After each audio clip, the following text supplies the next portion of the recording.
Olá, sejam bem-vindos mais uma vez ao meu canal, canal Fabiano Costa.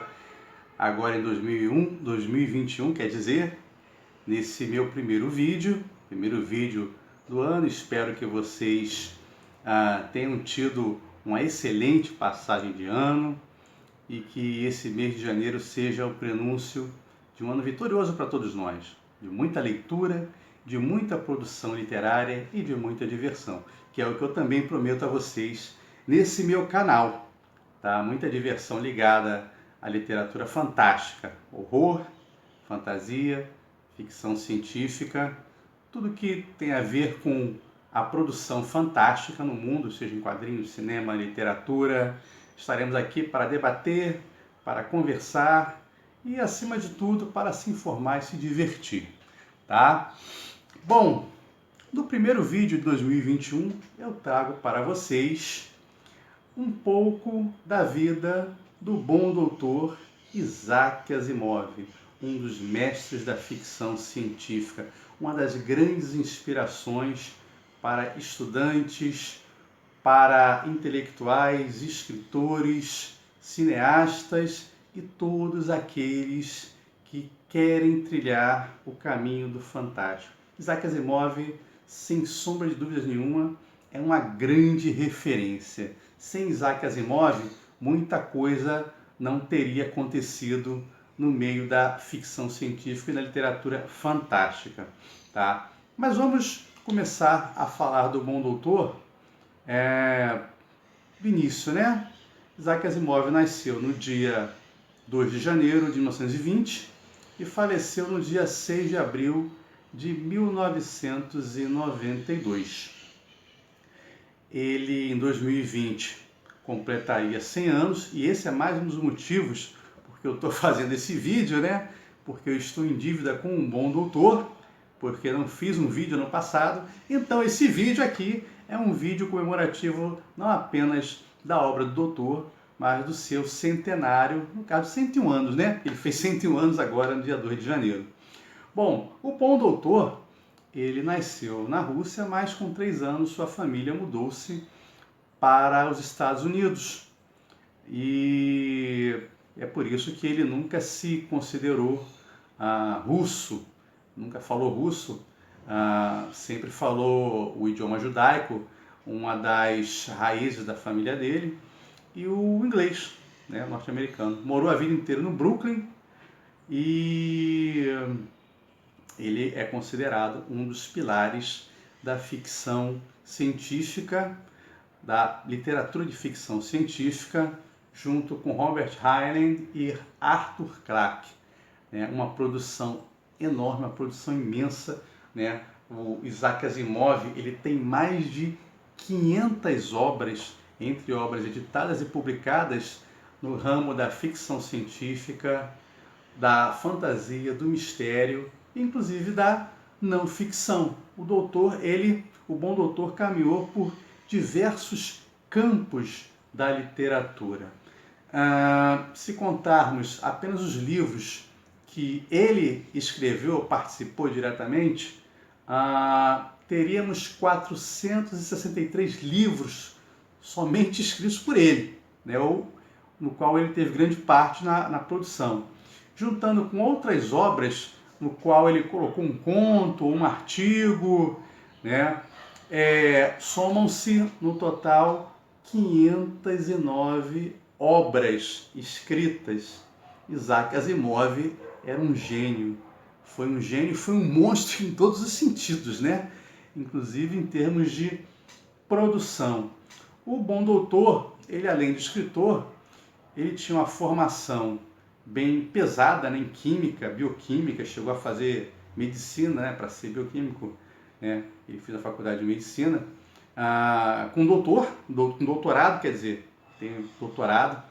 Ele lecionou há algum tempo, mas quando começou a perceber que suas obras, seus livros de ficção lhe rendiam um sustento maior em termos de remuneração, ele meio que largou e se dedicou integralmente à literatura, produzindo artigos, viajando, conversando, enfim, era um homem muito bem-humorado, pelo que se dizia, né?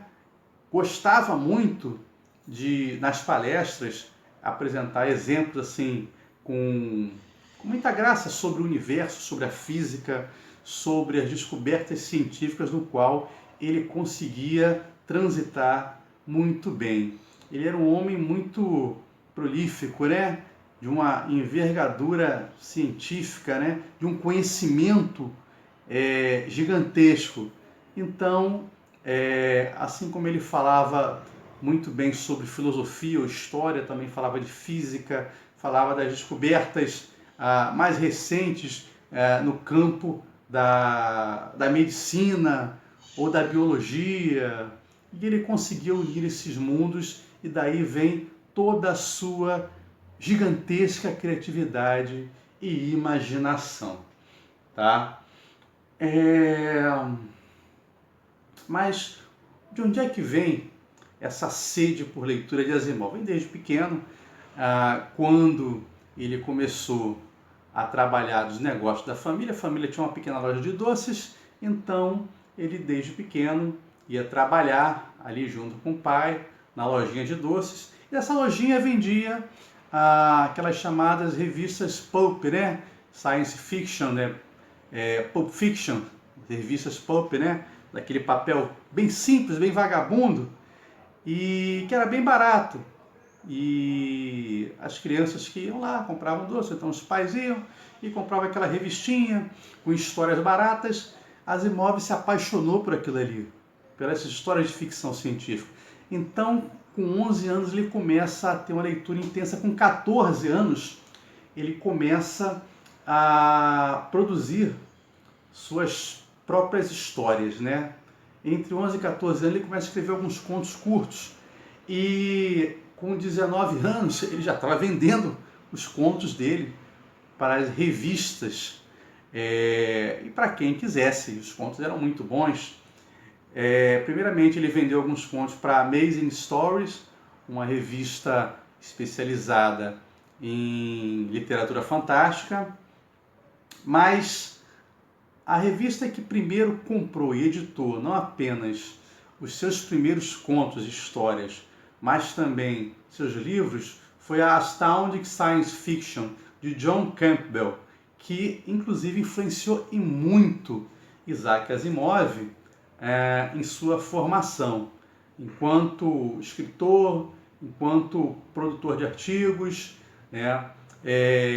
Ele meio que ajudou Isaac Asimov na sua carreira, não só no início, mas também no direcionamento que ele poderia dar, tá? Nessa revista, ele publica o primeiro conto, em 1941, o conto chamado Liar, onde ele apresenta uma das personagens mais famosas dentro do conjunto literário de sua autoria, que é a personagem Susan Calvin, que vai aparecer em diversos contos ao longo da produção do Bom Doutor. Susan Calvin, que segundo as histórias de Asimov, tenha nascido em 1982, né? Então, Asimov já colocava ali a Susan Calvin como uma personagem futurista lá nos anos 40, início de suas primeiras produções. Nessa mesma revista, em 1945, ele publica o primeiro conto que daria início à sua maior obra, que é a trilogia da Fundação. Daqui a pouco eu vou falar um pouco mais sobre as obras dele e da importância, né, dessa obra, né, Fundação. Asimov, então, ele começa a ter uma produção muito grande, tá, na ficção científica, e essa produção vai lhe rendendo espaços e prêmios ao longo da carreira, tanto que em 1966 ele ganha aquele que é considerado o Nobel da literatura de ficção científica, que é o prêmio Hugo, né? Que ele vai ganhar pela série Fundação, a trilogia Fundação, tá? Considerada a melhor série de ficção científica de todos os tempos, desbancando uma série de autores e obras extraordinárias, para você ver o tamanho e a grandeza daquilo que ele produziu. Bom, só para a gente acompanhar um pouco mais da importância do doutor, né? Ele chegou a ser membro da Baker Street Regulars, que é a mais importante sociedade dedicada a Sherlock Holmes na Inglaterra. Entre 1985 até 1992, ele foi presidente da American Humanity Association, né? Uma associação dedicada a causas humanísticas, ou seja, a pensar e a direcionar questões ligadas ao homem, né?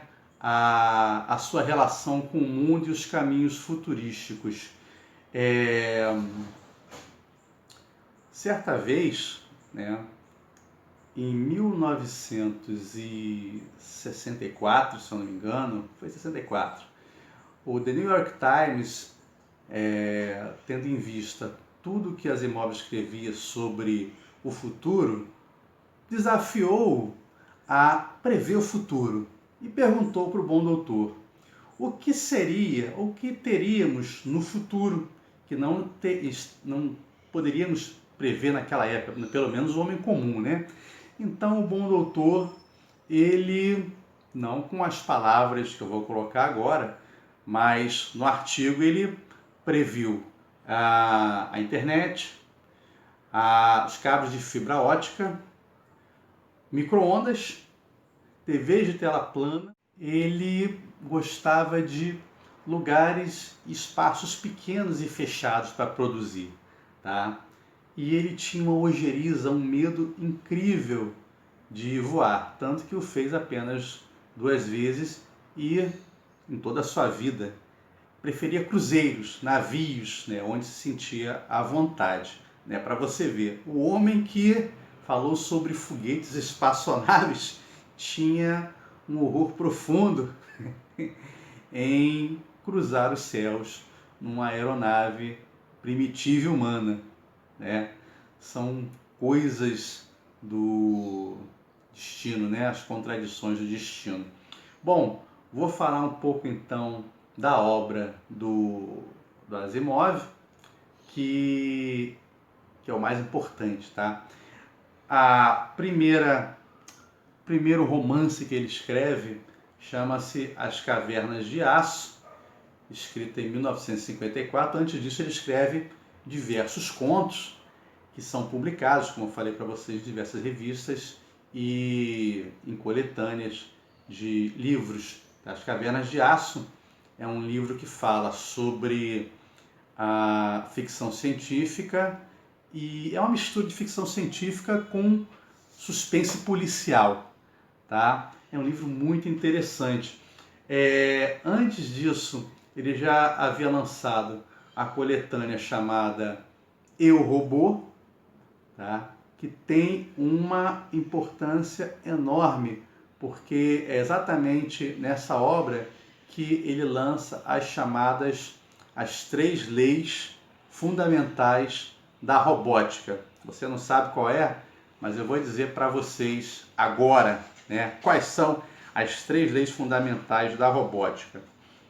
A primeira lei é: um robô não pode ferir um ser humano ou, por omissão, permitir que um ser humano sofra algum mal.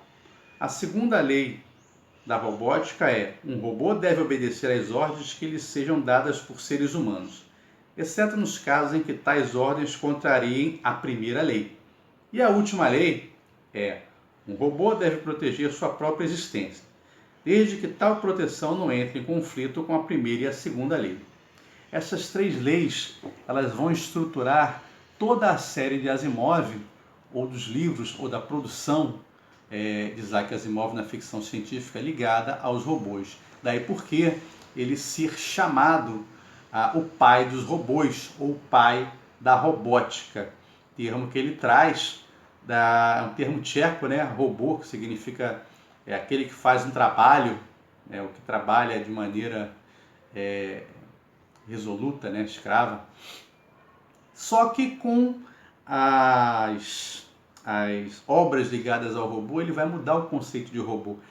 O que acontece antes de Asimov? Antes de Asimov, os robôs eram vistos como algo ruim, um mal, né, que se fossem criados, se rebelariam contra a humanidade e destruiriam o ser humano.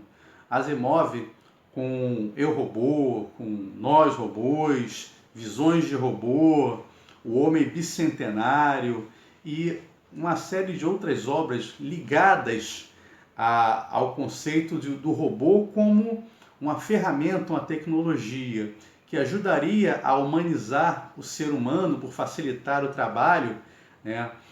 Ajudou as pessoas a terem, né, uma aceitação maior a esse tipo de tecnologia. Tá? Então, Asimov é o responsável direto pela mudança do conceito e da visão do ser humano, né, em relação ao robô, né, aos robôs. Tá? A trilogia Fundação, ela foi escrita entre 51 e 53. O primeiro livro, Fundação, foi escrito em 1951, o segundo em 52 e o terceiro em 53. Tá? Fez tanto sucesso e ele foi tão cobrado por continuidades que nos anos 80 surgiram mais 3 livros, depois uma série de livros que estariam ligados ou associados à Fundação. Fundação conta a história de um homem, Harry Seldon, e ele é responsável por aquilo que ele chama de psicohistória. A psicohistória seria uma ferramenta utilizada para prever, a partir de cálculos matemáticos aplicados em ciências sociais, possíveis desastres, né, que fossem acabar com a humanidade. E ele acaba fazendo uma previsão terrível para o ser humano. Só que no livro ele vai tentar mudar esse tipo de situação. Então, as aventuras de Harry Seldon e a sua psicohistória, que compõe a trilogia original da Fundação, é sensacional, né? A formação do Império Galáctico e uma série de conceitos que Asimov, conceitos científicos, né, que Asimov trabalha ali dentro dessa obra primorosa. Tá? Além da Fundação e dos livros de robôs, ele ainda escreveu alguns outros livros semelhantes e de maneira em que ele consegue trabalhar as visões científicas consideradas difíceis para o homem comum ou para aquele que não é versado em ciências, de uma maneira mais leve, divertida e fácil. Foi assim que ele produziu um dos livros mais sensacionais de toda a sua obra, que é O Fim da Eternidade, que fala sobre viagens no tempo, mudanças de realidade e da possibilidade de você ter diversas realidades possíveis, né? Seria possível o homem mudar a realidade, além de mudar a realidade, criar outras realidades além daquela, né? O tempo é contínuo ou não é? O Fim da Eternidade discute tudo isso. É uma pequena obra-prima dentre as diversas obras-primas que Asimov produziu. Outros livros interessantes dele, Os Próprios Deuses, O Cair da Noite, Os Anéis de Saturno, enfim. Aliás, o Asimov ele diz ter preferência por esse livro, né? Os Próprios Deuses, lançado em 1972. Enfim, Asimov ele foi homenageado em 1981 ao ter seu nome, né, batizado por um asteroide, né? Um asteroide levou o nome de Asimov, né? O 5020 Asimov. Né? Então, quando você olhar para o espaço, saiba que lá existe um asteroide com o nome desse grande escritor. E a Honda, né? A empresa Honda, ela também batizou um robô humanoide com o nome de Asimo, para homenagear o mestre Isaac Asimov. Fabiano, eu quero ler Isaac Asimov, por onde é que eu começo? Existem duas formas de você começar a ler Asimov. Você pode começar com as histórias de robôs dele, tá? Você começa com Eu, Robô, que são 9 contos, onde ele coloca ali, né, os pilares das 3 leis da robótica e da relação do homem com os robôs, com as máquinas, com as tecnologias. Eu, Robô é uma pequena obra-prima, e aí vem os outros livros de robôs que eu já citei aqui, né? Os Robôs, Visões de Robô, As Cavernas de Aço, enfim. Ele tem muitos livros sobre robôs aqui, não tem como falar todos, tá? Ou você pode começar pela trilogia Fundação, ler os 3 livros originais e depois de se encantar com os 3 livros originais, ler os outros 3 livros, né? Que aí formam o sexteto, né, da Fundação. E existem outros livros, né, relativos à Fundação, como Crônicas da Fundação, Prelúdio à Fundação, tá? Que também vai te dar um panorama da obra de Isaac Asimov. Ah, mas eu queria ler um livro que me desse uma ideia da dimensão do grande Asimov. Então leia O Fim da Eternidade, que você com certeza vai se encantar com uma história bem interessante, né? Uma pequena obra-prima, uma das mais importantes da ficção científica do autor. Eu trouxe aqui 2 obras. Primeiro, Eu, Robô, né? Essa edição aqui é da editora Expressão e Cultura, uma edição antiga, tá? E aqui eu apresento a você as 3 leis da robótica, né? Está logo no início do livro, para você se familiarizar. A foto do Asimov, né, quando novo, está aqui, né, o Bom Doutor, experiente cientista. E o outro livro que eu trago para vocês aqui é O Fim da Eternidade, um livraço, né, espetacular. E aqui da Emos, né, da Emos Editora, que aqui no Brasil deu esse padrão. Você encontra diversos livros do Asimov com esse padrão aqui. E hoje em dia você tem edições mais modernas relativas ao grande mestre da ficção científica. Bom, se você gostou, espero que você curta, que você compartilhe e que você se inscreva no meu canal, tá? E continue acompanhando os meus vídeos. E só para fechar, eu vou deixar de divulgar aqui também as minhas obras em 2021, tá? Que eu sempre divulgo Contos de Medo à meia-noite, tá? Aqui à meia-noite, e aqui, ó, nas minhas costas, ó, Histórias Fantásticas do Nosso Interior, né? Com uma promoção bem legal para você poder prestigiar esse que vos fala, que é o autor nacional, sempre disposto a produzir coisas boas para você. Então, mais uma vez, obrigado por estar comigo, por assistir esse vídeo, e um salve ao bom doutor, ao grande Isaac Asimov, o mestre da ficção científica. Ficamos por aqui, até a próxima.